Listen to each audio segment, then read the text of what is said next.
Question number 16 ये काफी आसान सा है।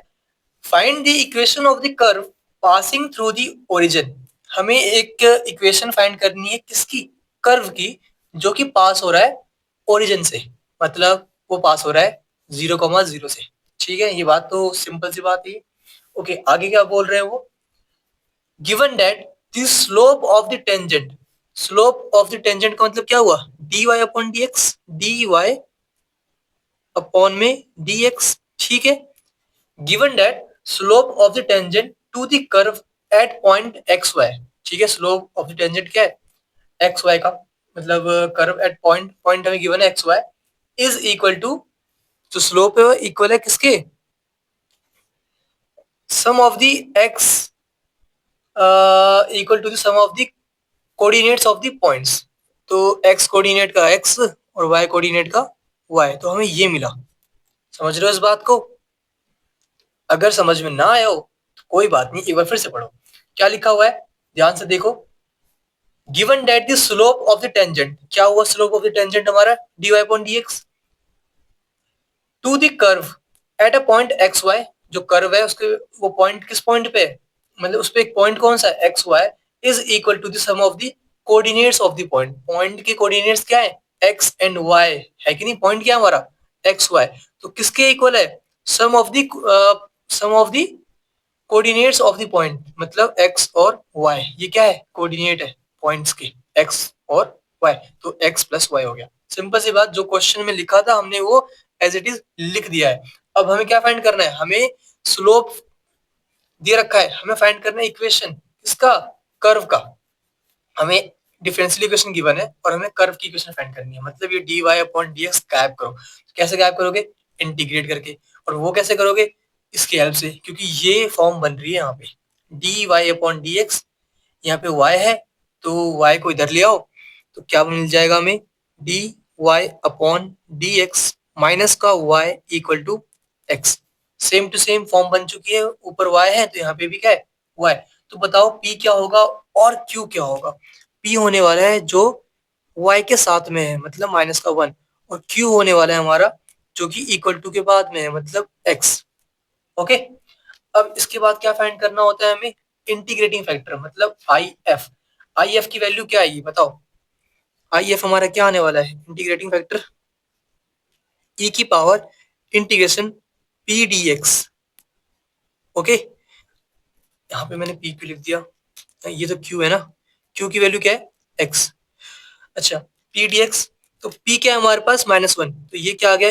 ई की power integration of -1 D x, मतलब ई की पावर माइनस का एक्स। ओके, तो हमें आई एफ की वैल्यू मिल चुकी है। अब हम क्या निकालेंगे? General solution. ठीक है, तो general solution of differential equation यहाँ पे लिख लेना, जिसकी वैल्यू क्या होती है? y इंटू में आई एफ, y इंटू में आई एफ क्या है? e की power minus x equal to integration of q। q क्या है हमारा?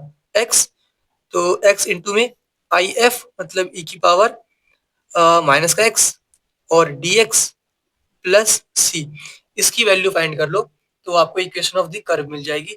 और कर्व में ये जो पॉइंट है 0,0, क्योंकि कर्व जो है वो इससे पास हो रही है, पुट करनी होगी हमें, और जिससे हमें सी की वैल्यू मतलब फाइंड हो जाएगी, हमारी मिल जाएगी। तो हम सॉल्व करते हैं इसे। यहाँ पे देखो, इंटीग्रेट करना है, दोनों ही वेरिएबल है, एक्स भी वेरिएबल है, ई की पावर माइनस एक्स भी वेरिएबल है, तो हमें इसकी हेल्प लेनी होगी आइलेट की।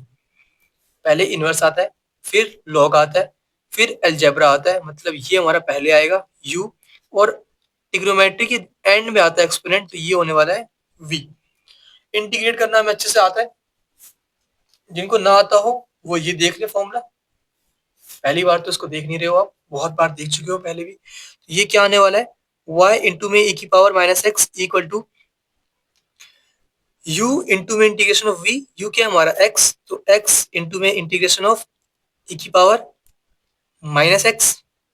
ठीक है, फिर dx माइनस एक बड़ा सा इंटीग्रेशन, जिसके अंदर डिफरेंशिएट करना होगा हमें किसे?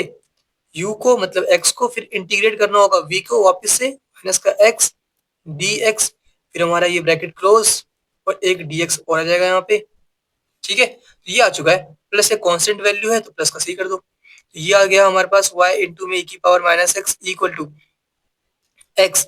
इंटीग्रेशन ऑफ e की पावर माइनस एक्स की वैल्यू क्या आएगी बताओ सोच के, तो ये कर लोगे इंटीग्रेट, मैं कर दूं या कर लोगे आप, e की power minus x d x, e की पावर माइनस एक्स को टी मान लो, तो माइनस एक्स को टी मान लो, तो minus x equal to t let किया ऑन डिफरेंशिएटिंग बोथ साइड, तो माइनस का d x equal to d t, तो डी एक्स की वैल्यू क्या आ गई माइनस का डी टी, इसको पुट कर दो, तो इंटीग्रेशन ई की पावर माइनस एक्स को टी माना है तो टी, और डी एक्स की वैल्यू क्या है माइनस डी टी, तो माइनस का डी टी, तो ई की पावर टी का इंटीग्रेशन क्या आएगा, ई की पावर टी ही आएगा, और माइनस भी है तो माइनस ई की पावर टी आ गया। ओके, तो मैं यहाँ पे पुट कर दूं माइनस, अच्छा टी की वैल्यू क्या है, टी हमारे क्या है माइनस एक्स, तो माइनस ई की पावर माइनस एक्स आ गया। ठीक है, तो मैं यहाँ पे लिख दूं माइनस ई की पावर माइनस एक्स, इसे इंटीग्रेट किया हमने तो क्या मिला माइनस ई की पावर माइनस एक्स, यहाँ पे पुट कर दिया, फिर माइनस है integration D upon D x, x का क्या होता है वन होता है, तो ये वन इंटू में इसका इंटीग्रेशन निकाल चुके हैं हम जो कि आया माइनस ई की पावर माइनस एक्स, और प्लस का सी, और डी एक्स भी है यहाँ पे, तो सॉल्व हो चुका है, बस आपको छोटे मोटे काम करने पड़ रहे हैं, आप जल्दी से करके कंप्लीट करो इसे। इक्वल टू में माइनस इंटू प्लस माइनस होता है, तो माइनस एक्स ई की power minus x, minus into minus plus होगा, फिर ई की पावर माइनस एक्स का इंटीग्रेशन क्या होता है माइनस ई की पावर माइनस एक्स, ठीक है, प्लस का सी, तो ये वैल्यू आ चुकी है हमारे पास।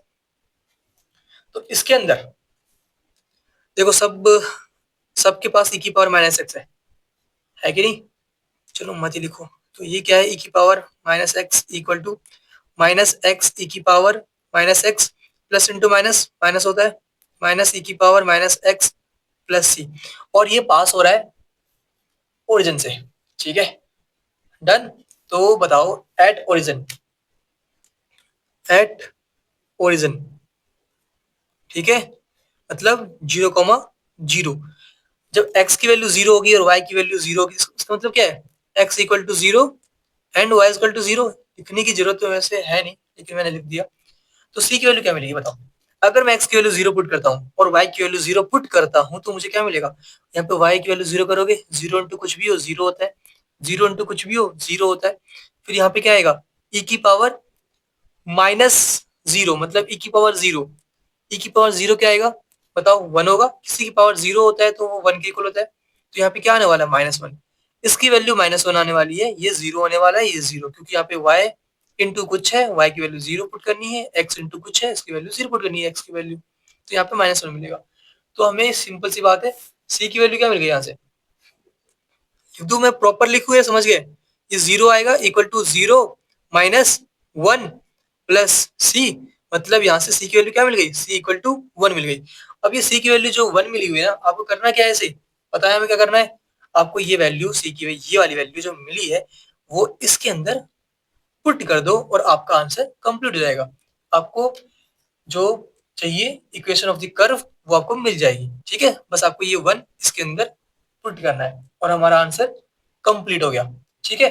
लेकिन ये बुक से मैच नहीं हो रहा होगा, अगर आप 1 पुट भी कर दोगे तो बुक से मैच नहीं होगा, आंसर क्या मिलेगा आपको, आपको ये मिलेगा y e की पावर माइनस एक्स, ठीक है, equal to minus x e की power minus x minus e की पावर माइनस एक्स, और c की वैल्यू है 1, c की वैल्यू क्या है 1, तो प्लस का 1।